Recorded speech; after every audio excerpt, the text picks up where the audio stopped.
로마서 6장입니다.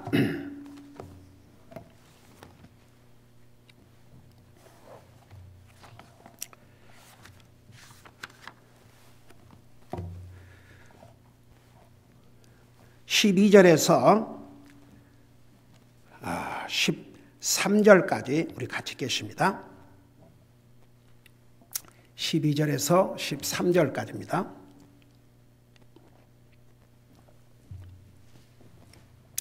같이 읽습니다. 시작. 그러므로 너희는 죄가 너희의 죽을 몸 안에서 군림하지 못하게 하여 몸의 정욕 안에서 죄에게 순종하지 말고, 또한 너의 지체를 불의의 도구로 죄에게 내주지 말고, 오직 너희 자신을 죽은 자들로부터 살아난 자로서 하나님께 드리고 너희 지체를 의의 도구로 하나님께 드리라. 너희가 율법 아래 있지 아니하고 은혜 아래 있으므로 죄가 너희를 지배하지 못하리라. 아멘. 앉으시 바랍니다.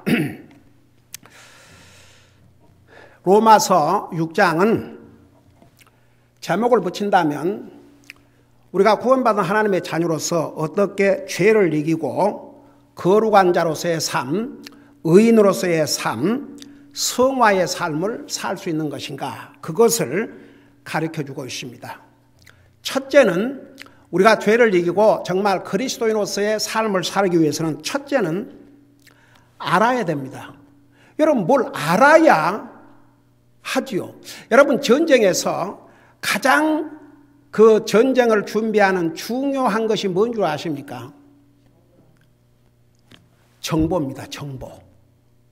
적에 대해서 알아야 작전도 세우고 거기에 필요한 모든 것을 준비하죠. 제가 군대에서 정보처에서 일을 했는데 그 네 부서가 있어요. 네 부서가. 근데 꼭 뭐라고 얘기를 하는 거 아니? 군대 갔다 오신 분들은 뭐 아시겠지만 정보, 작전, 인사, 군수 그래요. 순서를 딱 그렇게 얘기해요. 정보, 작전, 인사, 군수. 그 말이 뭔 말이냐? 첫째는 정보가 있어야 작전을 세우지요. 적을 알아야 적을 싸워서 이길 수 있는 작전을 세울 거 아닙니까? 그러니까 정보가 제일 중요합니다. 그래서 우리 정보처에서는 참 별일을 다 했는데 그 북한에서 뿌리는 모든 삐라를 불온문서라고 그러죠. 수집을 해서 분석을 하고 차단하고, 그 다음에 그 당시 제가 있었을 때는 그 최전방에 그 북한에서 대형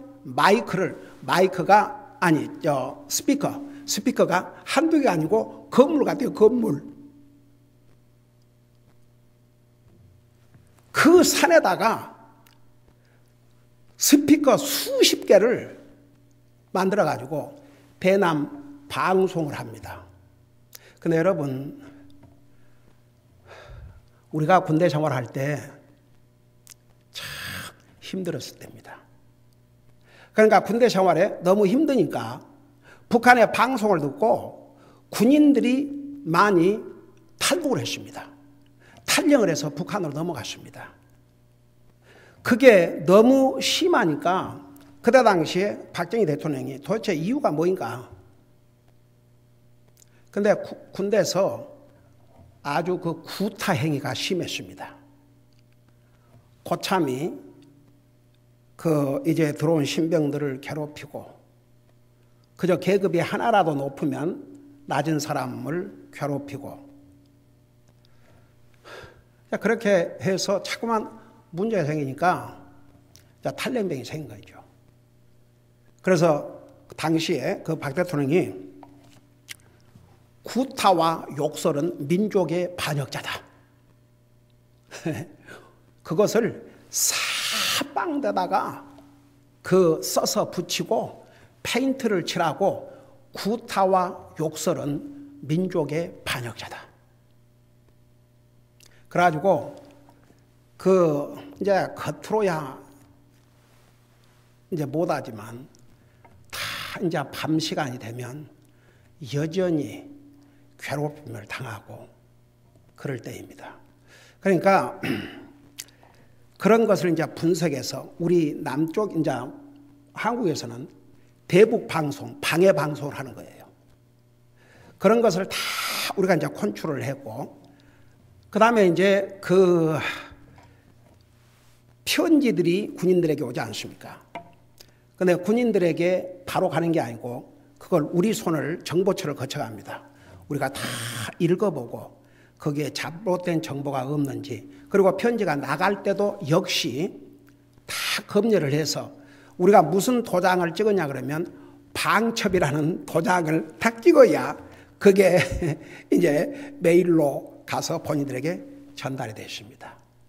그래서 그 정보, 그 다음에 정보를 얻는다면 작전을 세우고, 작전을 세운 다음에는 필요한 인력, 그게 인사예요, 인사.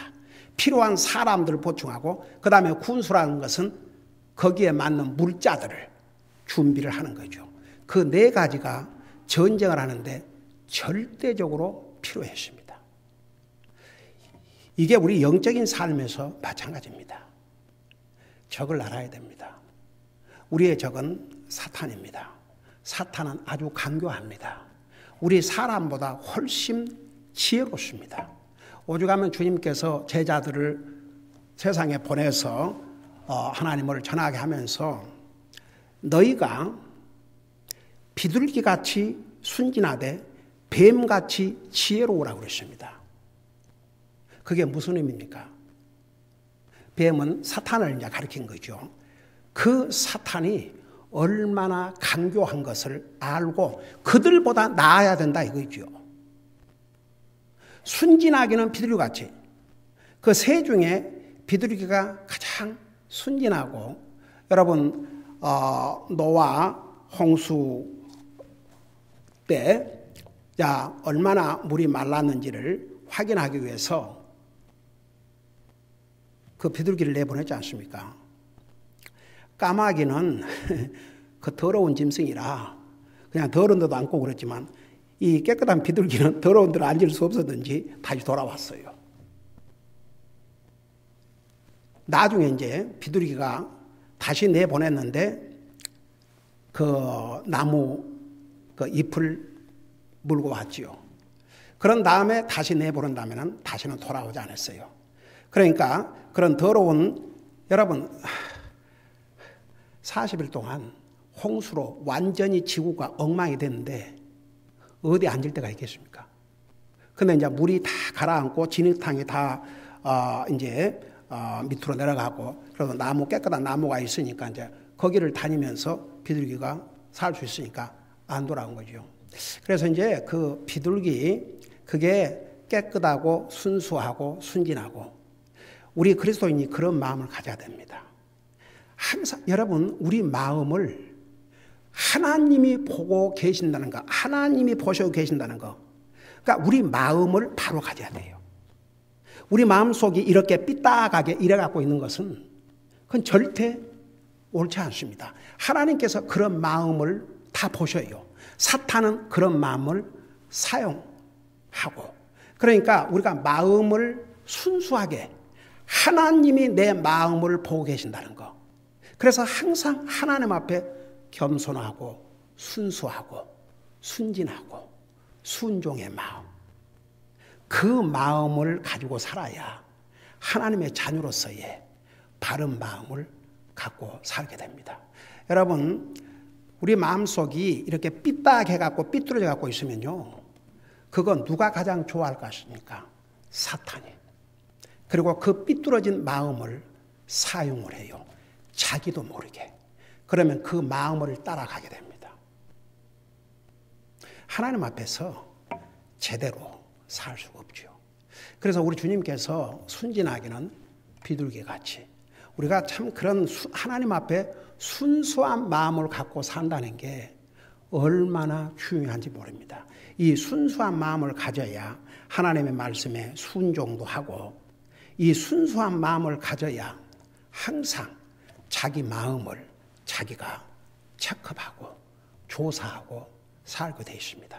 여러분, 사람들이 나를 어떻게 여기느냐, 그것도 중요하지만 그보다 더 중요한 것이 하나님이 내 마음을 보실 때 내가 어떤 모습인가. 여러분, 하나님 앞에 감출 수가 없습니다. 하나님 앞에 다 드러납니다. 여러분, 잠깐 히브리서 4장을 펴보세요. 우리 다시 여기 돌아올 테니까. 히브리서 4장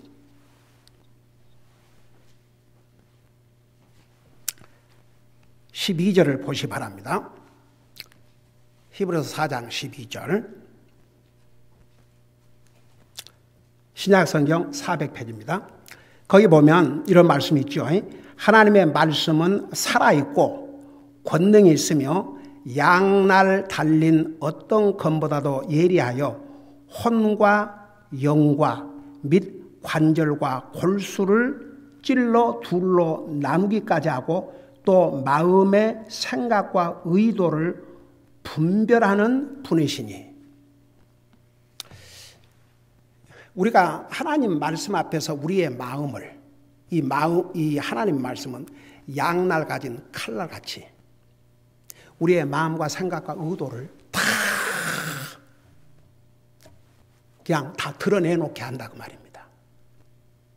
그래서 항상 우리의 마음을 체크하고 살아야 됩니다. 내 마음이 하나님 보실 때 이게 순수한 마음인가, 이게 바른 마음인가. 그 마음이 삐뚤어지면요, 그 삶은 삐뚤어질 수밖에 없습니다. 어디 마음이 삐뚤어지는 사람이 그 삶을 바로 살기 어려워요. 그건 자기 자신을 속이는 것이 됩니다. 오래 못 갑니다. 어디에서 드러나도 드러나게 되어 있습니다. 그러니까 예레미야 17장 9절에 모든 만물보다 악한 것이 뭐라 했어요? 사람의 마음이라고 그랬습니다. 우리는 그것을 알아야 됩니다. 항상 하나님 앞에, 주님 앞에 바른 마음, 바른 생각 갖고 살게 해주시옵소서. 그게 얼마나 중요한지 몰라요. 그러니까 이제 여러분 다시 로마서로 돌아와가지고 그러니까 이제 우리가 그 참 영적인 싸움에서 죄를 이기고 우리가 하나님의 자녀로서의 삶을 살려면 우선 알아야 되는데 적을 알아야 됩니다. 우리의 적은 사탄입니다. 그리고 우리 속에는 옛사람, 우리가 구원받은 하나님의 자녀가 됐어도 죄의 속성이 남아 있습니다. 그것을 사탄은 사용합니다. 그 다음에 이 세상은 우리를 대적합니다. 세상은 우리의 적입니다. 그래서 세상 따라가지 말라고 한 것입니다. 그러니까 우리가 사탄을 알아야 되고 나의 속성을 알아야 되고 세상을 알아야 싸움을 싸울 준비를 하죠. 그래서 에베소 6장에서는 머리끝부터 발끝까지 무장을 하라고 했지 않습니까? 자, 이걸 이제 여러분 생각하면서 그래서 이제 첫째는 우리가 알아야 되는데 우리가 구원받은 하나님의 자녀로서 주님과 나는 이미 하나가 됐다는 것. 예수님과 함께 나는 죽고 묻히고 새 생명으로 탄생을 했습니다. 그 신분을 우리가 분명히 알아야 되고 두 번째는 정말 자신이 예수님을 믿고 구원받은 하나님의 자녀가 됐다면 자기는 더 이상 세상과 이렇게 하나가 되거나 혹은 사탄을 따라가거나 혹은 죄의 속성을 따라가는 것이 아니고 이제는 예수님을 위해서 하나님을 향해서 새로 살았기 때문에 그 주님을 위해서 살아야 될 수밖에 없다는 것을 자기 자신이 알고 나는 이제 그런 사람인 줄로 간주를 하라는 것입니다. 의심하지 말라는 것입니다. 정말 예수를 믿고 구원받은 하나님의 자녀라면 나는 구원받은 하나님의 자녀요. 거룩한 하나님의 백성이요. 나는 이제 죄에 대해서는 죽었고 하나님을 향해서 살았으니까 살아있는 사람만이 하나님을 섬길 수 있습니다. 안 믿는 사람은 하나님을 섬길 수가 없습니다.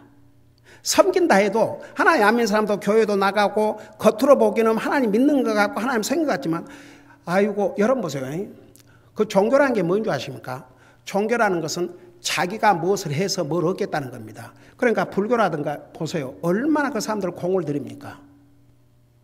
꼭 하나님 믿는 사람들이 꼭 불교가 믿는 사람처럼 그런 방식으로 믿는 사람들도 많아요. 자기가 어떤 공을 세워가지고 사람에게도 칭찬받고 그렇게 하면 하나님도 나를 받아줄 것이다. No. 그러니까 제가 구원받기 전과 구원받은 후에 모습이 어떻게 달라졌냐면 이렇게 달라진 것 같아요. 구원받기 전에도 저는 교회를 빠진 적이 없어요. 교회 안 빠졌어요. 열심히 교회 다녔습니다. 그리고 하나님을 섬기고 싶었어요. 그러니까 목사님에게 목사님 가장 힘든 일이 뭐입니까? 그러니까 노인들, 차 없는 노인들 픽업해 준 것이다. 그래서 그렇게 했어요. 그러면 이제 구원받고 난 다음에는 어떻게 달라졌냐? 어떻게 달라진 줄 아십니까? 제 동기와 마음의 자세가 달라졌어요. 그러니까 복음을 깨닫기 전에는 그렇게 해야 뭔가 나도 하나님 인정받고 내가 지옥 안 가고 하늘나라 갈 것이다. 그러니까 그렇게 안 하면 안 되는, 그러니까 해야만 했어요. 근데 복음을 깨닫고 나니까 그래가지고 하늘나라 가는 게 아니고 예수 그리스도께서 나의 죄를 위해서 나의 죄값으로 십자가에 죽으시고 나를 대신해서 저주를 받으시고 내 구원에 필요한 모든 것을 주님께서 다 이루셨다는, 그래서 그 은혜로 믿음을 가지고 하늘나라 가는 것이지 내 행위로 내가 뭘 해가지고 가는 것이 아니다. 그걸 깨닫고 나니까 어떻게 내 마음의 자세가 바꿔졌느냐. 그러니까 이제 뭐 열심히 안 해도, 뭐 교회 좀 빠져도, 뭐 하나님 열심히 안 생겨도, 이제는 뭐 나 예수님 믿고 하늘나라 가니까 됐구나. 이렇게 되는 게 아니고, 와,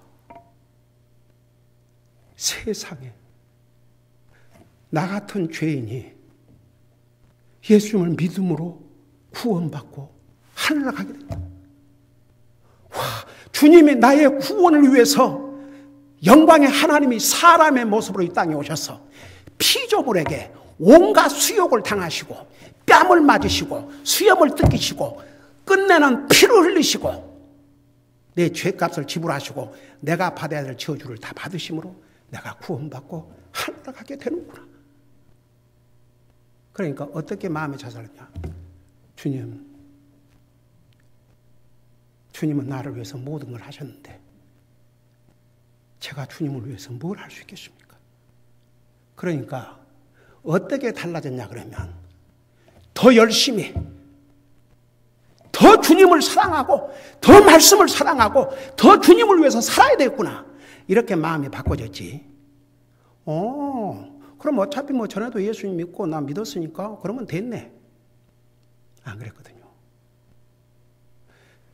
여러분, 주님의 은혜를 진짜 깨닫고 나면 사람이 달라지게 되어 있습니다. 그게 성경의 가르침이에요. 이제 14절에 나와요. 은혜와 율법의 차이가 뭐인지. 그러니까 보세요. 우리의 마음을 변화시킨 것은 내 노력이나 여러분 아무리 노력을 해도 끝이 없어요. 하나님의 은혜를 깨달으면 사람은 달라지게 되어 있습니다. 변하게 되어 있습니다. 그 주님을 위해서 뭔가를 하고자 하는 간절한 마음을 갖게 됩니다. 그리고 삶의 목적과 우선순위가 딱 보입니다. 목사가 아니라도, 선교사가 아니라도, 아니 그러면 다 목사고 다 선교사면 누가 성도고, 성도가 해야 할 일은 누가 합니까? 제가 다녔던 그 미국 교회에 그 목사님, 부목사님은 몇 분 안 돼요. 나머지 누가 하나님의 일을 하느냐? 성도들이. 그러면 그 성도들이 다 목사하고 다 무슨 직분자로 부름을 받아서가 아니고 그리스도인으로서, 성도로서의 책임이 뭐인 줄 아십니까? 구원받은 하나님의 자녀는 하나님의 자녀로서 삶을 살아야 되는 것입니다. 그 하나님의 자녀로서의 삶 중에 가장 중요한 게 그 주님을 예배하고 섬기고 그 주님을 위해서 사는 것입니다. 우리 이제 계속 로마서 공부할 때 우리가 이 부분 볼 터인데, 그래서 구원받은 하나님의 자녀가 되면 살아도 주를 위해 살고 죽어도 주를 위해 살고 먹어도 주님을 위해서, 모든 것이 주님을 위해서 그렇게 바꿔지게 되어 있습니다. 그런 성도들을 성경에서는 말씀하고 있습니다. 그러니까 물론 믿음의 분량에 따라 어떤 사람은 더 많이 할 수도 있고 더 적게 할 수도 있고 하지만, 여러분, 그 하나님께서 5달란트, 2달란트, 1달란트 남긴 사람은 똑같은 칭찬을 하셨습니다. 그러나 남기지 않는 이 1달란트, 악하고 게으른 종아. 여러분, 많은 사람들이 하나님 믿는다 하지만 얼마나 하나님을 향해서는 게으른 줄 아십니까? 성경 우리 이제 로마서 계속 나가요. 배워요. 로마서 12장 가면 주님을 어떻게 섬기라고 그랬어요? 네? 주님을 어떻게 섬기라고 그랬어요? 열심을 품고 뜨거운 마음으로 주님을 섬기라고 그랬습니다. 그게 무슨 목사나 선교사에게만 한 게 아니고 주님을 믿는 하나님의 백성들에게 주님을 향한 그런 패션, 그런 열정이 있어야 주님을 기쁨으로 섬길 수 있습니다. 어떤 사람은 근데 저는 그런 마음이 없는데요. 주여, 그 마음을 자기가 가져야지 저절로, 저절로 되는 게 아닙니다. 어떤 사람이 저절로 구원받은 사람 봤습니까? 아니에요. 자기가 자기 의지로 주님을 믿고 받아들여야죠. 그러니까 우리가 이제 잠깐 그 11절을 다시 한번 봐요. 이와 같이 너희도 너 자신을 죄에 대하여는 참으로 죽은 자요 하나님께 대하여는 예수 그리스도 우리 주를 통하여 산 자로 여길지어다. 첫째는 주님과 내가 하나가 됐다는 것을 알아야 되고, 두 번째는 자신은 정말 구원받은 하나님의 자녀로서 주님을 향하여 산 자가 됐다는 것을 그렇게 여기라 이겁니다. 자기 신분을 확실하게 하라 이겁니다. 그러면 주님을 향해서 산 자는 그 주님을 위해서 살게 되어 있습니다. 자, 그리고 나서 그 12절에 그러므로 너희는 죄가 너희 죽을 몸 안에서 군림하지 못하게 하여 몸의 정욕 안에서 죄에게 순종하지 말고, 그러니까 구원받은 하나님의 자는 죄를 따라가지 말라 이겁니다. 죄가 나를 지배하도록 하지 말라 이겁니다. 예를 들어서 쉬운 예를 드릴게요. 여러분 구원받은 하나님의 자녀는요, 자기가 어떤 생각을 한다든지 자기 마음을 볼 때 이거 잘못됐다 그거 알게 돼 있어요. 그걸 알게 돼 있는데 그걸 성령님께서 깨닫게 해주셨는데 계속 그 마음과 그 생각을 가지고 살 겁니까? 이건 아니죠. 그건 진짜 성령님의 인도하심과 깨닫게 하심에 대항하는 것이죠. 이스라엘이 그러다가 망했어요. 여러분, 우리가 구원받고 나서 의인이 된다면은 죄를 쫓아가는 거나 죄에게 끌려다니거나 죄에게 순종하는 것이 아니고 죄를 다스려야 됩니다. 그 파워를 우리 하나님께서 우리에게 주셨습니다. 죄를 다스려야지 죄에 끌려다닙니까? 그러니까 여러분, 죄를 이기고 그리스도의 삶을 살려면 죄를 이겨야 됩니다. 이건 잘못된 것이다. 이건 하나님을 예배하고 섬기는데 방해되는 것이다. 이건 내 영적인 삶을 방해하는 것이다. 근데 그것을 알면서도 가만둔다. 그건 전혀 죄와 싸워서 그리스도의 삶을 살고자 하는 마음이 없는 사람이요, 하나님을 향해 산 자로서 모습이 아니지요. 그러니까 보세요. 우리가 죄의 속성을 갖고 있기 때문에 우리가 구원받은 하나님의 자녀라도 사탄은 우리의 죄의 속성을 통해서 세상을 통해서 우리를 끊임없이 유혹합니다. 그걸 물리쳐야 될 책임은 우리에게 있습니다. 그러니까 여러분 보세요. 하나님께서 우리 인생을 사랑하셔서 아버지 하나님은 아들도 주시고 아들이신 하나님은 우리 인류의 죄를 대신한 십자가에 죽기까지 하셨지만 하나님께서 강제로 하지 않으셔요. 그 다음에 구원받고 난 다음에도 우리 속에 거하시는 성령님이 차라리 강제로 하시면 좋겠는데 강제로 안 하셔요. 하나님의 말씀을 읽는 중에, 듣는 중에, 기도하는 중에 가르쳐 주셔요. 그걸 듣고 순종하고 안 하고는 우리 자신이 결정해야 됩니다. 그러니까 오늘 이 말씀에서도 그렇지 않습니까? 그러므로 너희는 죄가 너희 죽을 몸 안에서 군림하지 못하게 하여, 군림한다는 것 다스리지 못하게 하여 몸의 정욕 안에서 죄에게 순종하지 말고, 13절 또한 너의 지체를 불의의 도구로 죄에게 내주지 말며 오직 너희 자신을 죽은 자들로부터 살아난 자로서 하나님께 드리고 너의 지체를 의의 도구로 하나님께 드리라. 자, 그래서 이제 세 번째는 뭐냐 그러면 우리가 항복을 해야 되는데, 자, 세 번. 첫째는 하나님과 나와의 관계, 예수님과 나가 하나가 됐다는 걸 알아야 되고, 나는 이제 하나님 향해서 산 자가 됐다는 것을 자기 스스로 그렇게 여기고, 그 다음에 세 번째는 죄에게 항복하지 말고, 쉽게 말하면 주님에게 항복하고, 불의에게 항복하지 말고 의에게 항복하라. 이 항복이라는 것은 지는 자가 이기는 자에게 손을 드는 것입니다. 여러분 보세요. 우리가 예수님을 믿고 난 다음에는 예수님에게 손을 드는 것입니다. 이제 나는 주님의 것입니다. 저는 주님의 것입니다. 주님이 원하신 대로 저를 사용해 주시옵소서.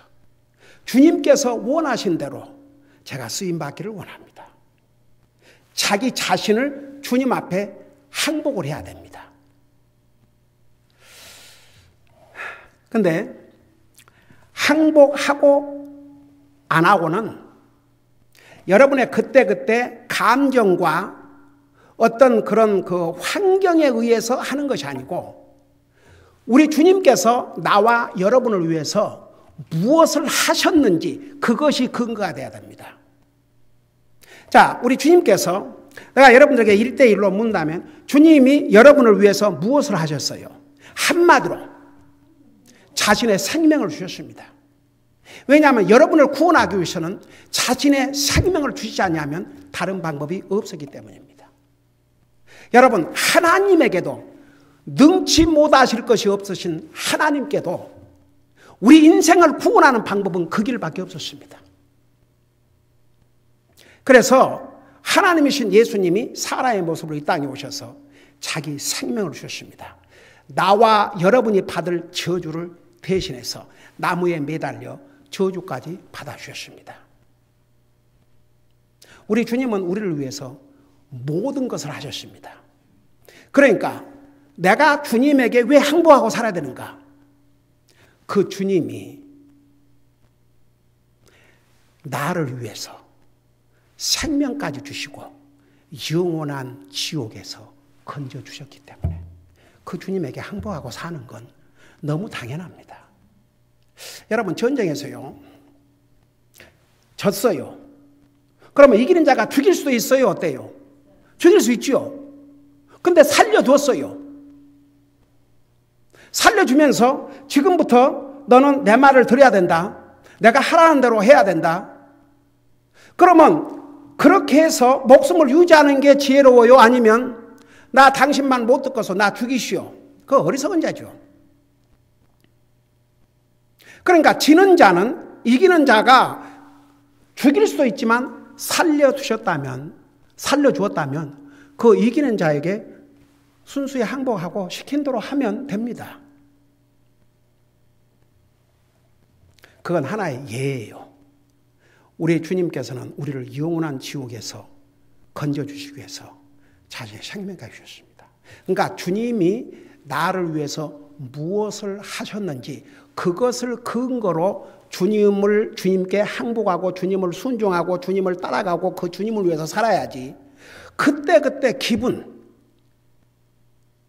여러분, 그 기분이라는 게 사람의 감정은요 시시각각으로 변합니다. 어느 순간에 변할지 모릅니다. 가장 어리석은 자가 누구냐 하면 자기 그 감정, 환경, 그때 그걸 따라서 사는 사람, 이런 사람은 믿을 수가 없습니다. 더더구나 영적인 삶은요, 여러분 감정을 믿어요. 절대 믿지 마세요. 그러니까 오늘 하나님의 말씀을 듣고 와, 내가 이렇게 해야 되겠다. 그 마음 참 굉장히 중요해요. 근데 그것을 계속 밀고 가기 위해서는 그 순간의 감정에 의지하지 말고 주님이 나를 위해서 무엇을 하셨는지 그걸 근거로 하면요, 주님을 따라가고 주님에게 순종하고 주님에게 항복하고 사는 것이 결코 힘들지 않습니다. 여러분 보세요. 이 구원에 대한 결정도 마찬가지예요. 진짜 예수님을 자기 스스로 믿고 받아들이고 결심했다면 이 사람은요, 자기가 한 그 결심에 대해서 책임을 집니다. 그러니까 우리가 구원도요, 먼저는 듣고 깨달아야 됩니다. 그거 절대 필요합니다. 그 다음에 마음으로 믿어야 됩니다. 그게 이모션 에어리아입니다. 깨닫고 믿어야 됩니다. 그것으로 끝나지 않습니다. 자기 의지로 결단을 해야 됩니다. 그러니까 로마서 10장 10절에 보면 사람이 마음으로 믿어 의에 이르고 입으로 시인하여 구원에 이르니라. 왜 입으로 시인하라고 한 줄 아십니까? 감출 수 없는 일이기 때문에 그것은. 자기가 정말 구원받은 하나님의 자녀가 된다면 감출 수 없어요. 공개적으로 시인하라는 얘기입니다. 우리 예수님께서 공개적으로 처형을 받으셨어요. 나와 여러분의 죄를 위해서. 그러니까 예수님께서 내가 올 때 아버지 앞과 사람 앞에서 나를 시인한 자는 나도 시인할 것이요. 그래서 우리가 침례식을 할 때 공개적으로 본인의 입으로 고백하게 한 이유가 그래서 그렇습니다. 그러니까 이제 봐요. 우리는 죄에게 항복하지 말고 주님에게 항복하고 불의에게 항복하지 말고 의에게 항복하고, 우리가 항복하는 것은 특별히 하나님과 나와의 관계에서 하나님 앞에 항복하고 사는 삶은 그게 우리에게 어떤 삶을 가져온 줄 아십니까? 하나님을 진실로 사랑하고 섬기는 삶의 열매를 가져옵니다. 전쟁에서 항복하는 것과는 완전히 다릅니다. 여러분 보세요. 왜 우리 주님 앞에 우리가 항복하고 살아야 되는지를 조금 더 자세하게 우리 보십시다. 여러분 고린도전서 6장을 펴보세요. 우리 잘 아는 성경 구절을 봅시다. 고린도전서 6장 19절에서부터 왜 우리가 주님에게 항복하고 살아야 되는가? 고린도전서 6장 19절 보세요. 거기 보면 이런 말씀이 있습니다. 고린도전서 6장 19절 20절에 보면 도대체 무슨 말이냐? 너희 몸이 너희가 하나님께로부터 받은 바 너희 안에 계신 성령님의 전인 줄을 너희가 알지 못하느냐? 너희는 너희 자신의 것이 아니니 주께서 값을 치르고 너희를 사셨느니라. 그런즉 하나님의 것인 너희 몸과 너희의 영으로 하나님께 영광을 돌리라. 자, 여러분 물어보십시다. 여러분께서 돈을 주고 어떤 것을 사셨다면 그건 누구의 것이에요? 여러분의 것이죠? 여러분 마음대로 쓸 수 있어요, 없어요? 지난번에 우리 슐츠 선생님 오셔가지고 우리 하나님은 우리의 창조주, 우리를 만드신 분이라 이겁니다. 우리를 만드신 분이 너 이것 좀 해라, 저것 좀 해라. 그게 하나님이 우리에게 해서는 안 될 얘기입니까? 아니, 대답해봐요. 하나님 그렇게 하실 수 있어요, 없어요? 여러분이 예를 들어서 여러분이 돈을 주고 산 차가 지금 차를 타고 어디 가려고 하는데 차가 No, I don't want to go. 나 가고 싶지 않습니다. 만약 그런다면 어떡하겠어요? 여러분 그 하나님의 말씀을 불순종하고 하나님 가지 말라고 그러는데도 꼭 결국은 이제 하도 그랬어 하니까 오케이 그럼 가라. 가되 내가 하라는 말만 해라. 근다고 갑니까? 하나님께서 원래 첫 번에 가지 말라고 얘기하셨는데도 불구하고 이 발람이 또 찾아오니까 그러니까 이 참 한심해요. 분명히 하나님께서 답을 주셨어요. 따라가지 마라. 근데 두 번째 그 발락 왕이 발람에게 더 많은 더 높은 지위에 있는 사람들과 더 많은 그 예물들을 가지고 와서 초청을 하니까 뭘 했어요? 기다려라. 하나님께서 내게 뭐라고 말씀하실지. 하나님께서 이미 말씀하셨어요? 안 하셨어요? 말씀하셨어요. 근데 또 다른 말씀을 듣겠다는 얘기죠. 그러니까 하나님께서 오케이 그러면 가라. 가되 꼭 내가 하라는 말만 해라. 그러니까 좋다고 갔어요. 그건 꼭 예를 들어서 부모 자식 간에 자식이 그거 하면 안 되니까 그거 하지 마라. 근데 꼭 고집 부르고 하겠다고 그러니까 그래 전 그러면 해라. 그런다고 해서 한다 그러면 그것은 잘못이지요. 꼭 그와 마찬가지예요. 그러니까 진짜 가는 거예요. 그러니까 하나님의 천사가 그를 죽이려고 칼을 들고 섰는데 이 말 못하는 짐승 나귀의 눈에는 그 천사가 칼을 들고 자기 주인을 죽이려고 서 있는 걸 보는데 이 발람은 그걸 못 본 거예요. 그러니까 사람이 영적으로 장님이 되면 짐승만도 못하다니까요. 그래가지고 결국은 나중에 그 발람이 뭐라 했습니까? 나귀를 치면서 왜 내 말을 안 듣고 이러냐고. 그러니까 그때 하나님께서 나귀의 입을 열어주니까 내가 전에 이런 일이 있었냐고. 없었지. 그 대화를 했지 않습니까? 근데 왜 이렇게 말을 안 듣고 이러느냐. 내 손에 칼이 있었다면 너를 죽였을 것이다. 바로 그 순간에 발람의 눈을 딱 열어주니까 천사가 자기를 죽이려고 서 있는 걸 보았거든요.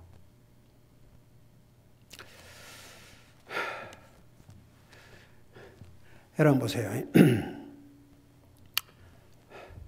우리가 진짜 죄를 이기고 의로운 자의 삶을 살기 위해서는 우리가 누구에게 속해 있는지를 알아야 합니다. 그 발람 보세요. 자기에 속한 그 나귀가 말을 안 들으니까 죽이려고 그러지 않습니까? 여러분, 우리 주님은 우리에 대한 모든 권리를 갖고 계십니다. 사실 안 믿는 사람이나 믿는 사람이나 모든 권리를 다 갖고 계셔요. 하나님 우리 창조주입니다. 하나님을 믿는 사람이든 안 믿는 사람이든 하나님의 지배 아래 있습니다. 하나님께서 죽으라 그러면 죽어야 됩니다. 그런데 하나님 안 믿는 사람은 어차피 영원한 지옥에 갑니다. 영원한 심판을 받습니다. 그러나 구원받은 하나님의 자녀들은 영원한 하늘나라에 가야 됩니다. 갑니다. 그러니까 이 땅에 사는 날 동안 구원받은 하나님의 자녀들은 왜 하나님 앞에 복종하고 하나님 앞에 항복하고 살아야 되는 그 이유가 분명히 있어요. 왜? 우리 주님의 것이기 때문에. 그래서 여기에 뭐라 하십니까? 주께서 값을 치르고 너희를 사셨느니라. 그런즉 하나님의 것인 너희의 몸과 너희의 영으로 하나님께 영광을 돌리라. 그러니까 주께서 내가 조금 전에 그랬죠. 여러분이 돈을 주고 어떤 걸 샀다. 그러면 여러분의 것이고 여러분 마음대로 할 수 있어야 돼요. 근데 여러분이 돈 주고 샀는데 제대로 여러분이 산 목적을 이루지는 못한다든지 여러분이 돈 주고 샀는데 여러분의 필요대로 쓰임받지 못한다든지 잘 안 된다든지 그러면 여러분 화나겠어요? 안 나겠어요? 그리고 돈이 아깝겠죠. 결국은 못 쓰면 어떻게 돼요? 버려야 되겠죠. 그래서 주님께서 사도 바울을 통해서 너희가 버림받을까 조심하라. 그러니까 보세요. 우리가 구원받은 하나님의 자녀들이기 때문에 우리는 비싼 사람들이라는 것을 제가 수없이 얘기했죠. 왜? 주님이 자기의 생명의 값을 치르고 우리를 사셨기 때문에. 우리는 더 이상 우리 것이 아닙니다. 주님의 것입니다. 그래서 여기에 내 몸과 내 영을 가지고 하나님께 영광을 돌아가는데 우리 몸을 사용해야 됩니다. 여러분 보세요. 주님이 우리를 구원해 주셨는데 보세요. 우리가 영적으로 구원을 받았지만 나중에 육신까지도 개런티가 돼 있어요. 영광의 몸으로 받을 이 개런티가 딱 되어 있습니다. 더 이상 우리의 몸이 아닙니다. 주님의 것입니다. 그게 하나님의 말씀입니다. 더 이상 너희는 너의 자신의 것이 아니니 19절 마지막 부분에 너희는 너의 자신의 것이 아니 주께서 값을 치르고 너희를 사셨느니라. 여러분 진짜 구원받은 하나님의 자녀는 자기가 더 이상 자신의 것이라고 생각할 수 없습니다. 생각해서도 안 됩니다. 주님의 것입니다. 그래서 주님의 자녀는 자기의 몸을 사유해야 됩니다.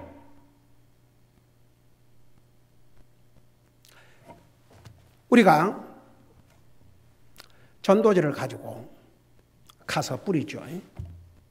우리 몸이 들어갑니다. 근데 이게 너희 영으로도 그랬거든요. 제가 수없이 얘기했죠. 그 전도지를 뿌릴 때도 기쁨으로 한 장이라도 더 그냥 마지 못해서 겨우 그냥 이거라도 이러고 하면요. 그 마음이 틀린 거죠. 한 영혼을 사랑하는 하나님의 마음 가지고 그 심장을 가지고 몇 주 전에 설교했죠. 한 영혼을 향한 하나님의 마음. 지극히 작은 보잘것없는 자들 중에 하나라도 잃는 것은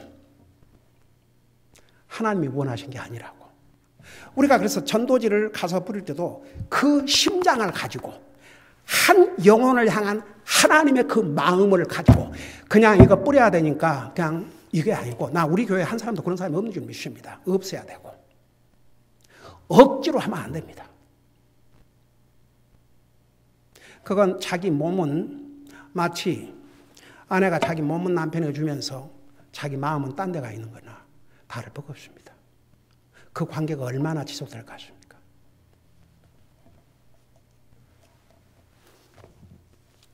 그러니까 보세요. 우리가 그런 하트. 어제도 우리가 하나님의 교회당을 청소하고 우리 몸이 들어갑니다. 그런 기회가 올 때마다 해야 됩니다. 우리 몸을 사용을 해야 됩니다. 내 몸을 가지고 하나님의 영광 돌리라고 그러는데 그거 뭐 어떻게 할 겁니까? 우리 몸을 써야 됩니다. 우리가 생명을 가지고 있는 동안 우리 몸을 써야 됩니다. 우리 몸을 사용해야 됩니다. 우리 몸이 들여질 때 그게 하나님이 받으실 만한 섬김이라고 그랬습니다. 그런데 어떤 사람들은 얼마든지 몸으로 주님을 섬길 수 있는데도 하여간 자기 몸이 들어가는 것은 죽어도 싫어하는 그런 사람도 있어요. 입으로는 하나님 사랑한다고 그러고 입으로는 주님 섬긴다고 그러면서 자기 몸에 수고가 들어가는 것은 안 하려고 그래요.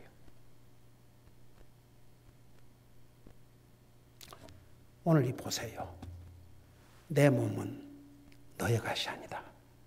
그러면 내 몸과 내 영으로 하나님께 영광을 돌리라. 내 몸을 사용하고 그럼 내 몸을 사용할 때마다 내 마음이 같이 들어가야 됩니다. 마음이 들어가 있지 않으면 몸을 움직여도 형식, 마지못해서 억지로. 주님은 나와 여러분을 구원하기 위해서 생명을 주셨는데 그 주님을 섬기는 것이 힘들고 귀찮고 만일 이런 하트를 간다면 이게 하나님의 자녀로서 이게 과연 하나님 앞에 이게 옳은 모습입니까?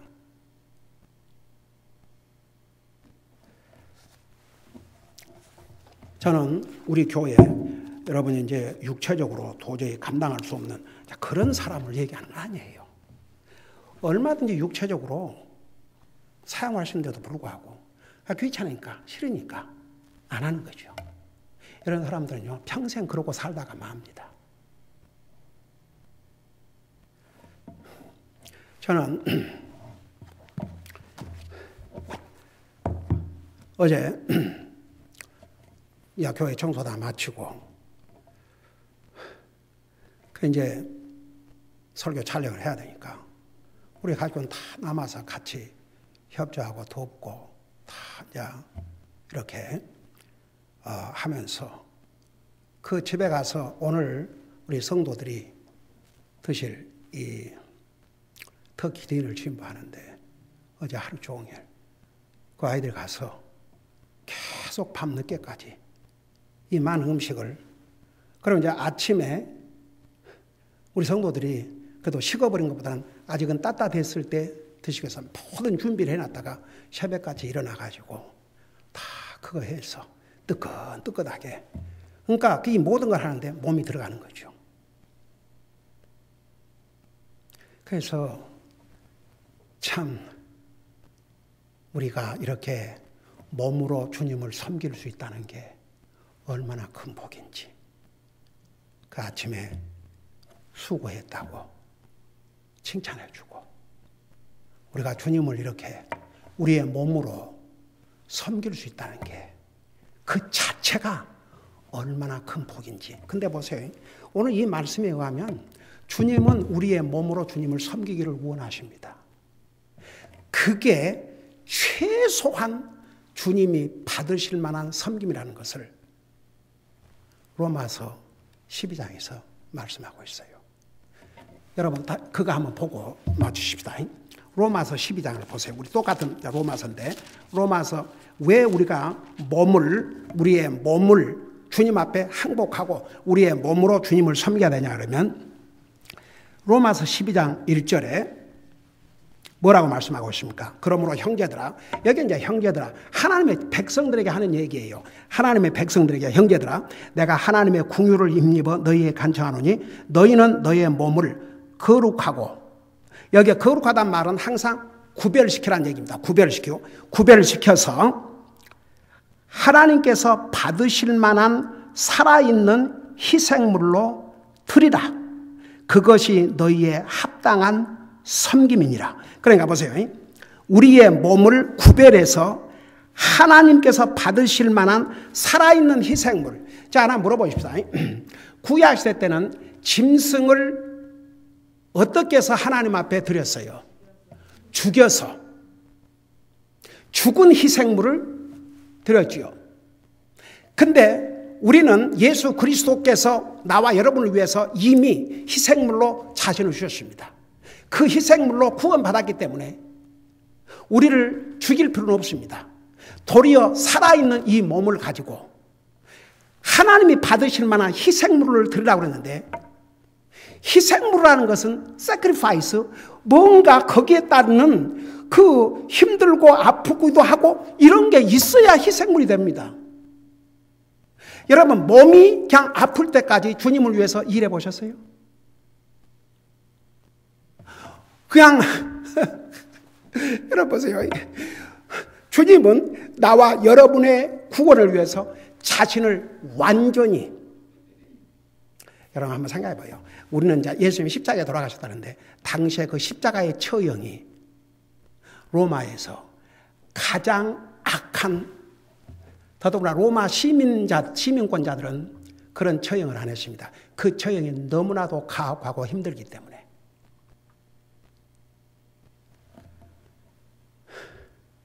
그런 희생을 통해서 나와 여러분을 구원하셨어요. 그러니까 네 몸도 살아있는 희생물로 드리라. 우리가 이 몸을 사용해서 주님을 섬기는 일에 쓰임을 받아야 됩니다. 사용해야 됩니다. 그러니까 몸이 들어가지 않고는 주님을 섬기는 어떤 것도 할 수 없습니다. 우리가 하나님을 예배하는 것도 우리 몸이 와야 하나님을 예배할 수 있죠. 그래서 그렇게 해야 하나님이 받으실 만한 예배라 그랬습니다.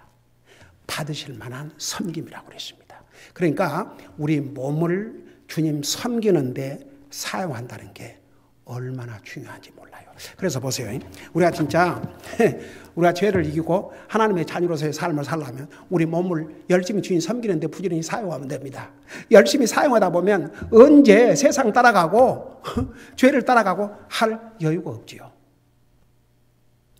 그렇게 해야 우리가 정말 그리스도인으로서의 죄를 이기는 삶을 살 수가 있습니다. 기도하십시다. 우리 아버지 하나님, 오늘 로마서 6장을 통해서 우리에게 가르쳐 주신 이 말씀 우리 마음속에 새기고 정말 더 이상 죄를 따라가지 말고 죄에게 복종하지 말고 하나님에게 복종하고 불의에게 복종하지 말고 의에게 복종하고 우리의 몸을 주님을 섬기는 도구로 사용할 수 있도록 도와주시옵소서. 감사합니다. 사랑합니다. 예수님의 이름으로 감사 기도하옵나이다. 아멘.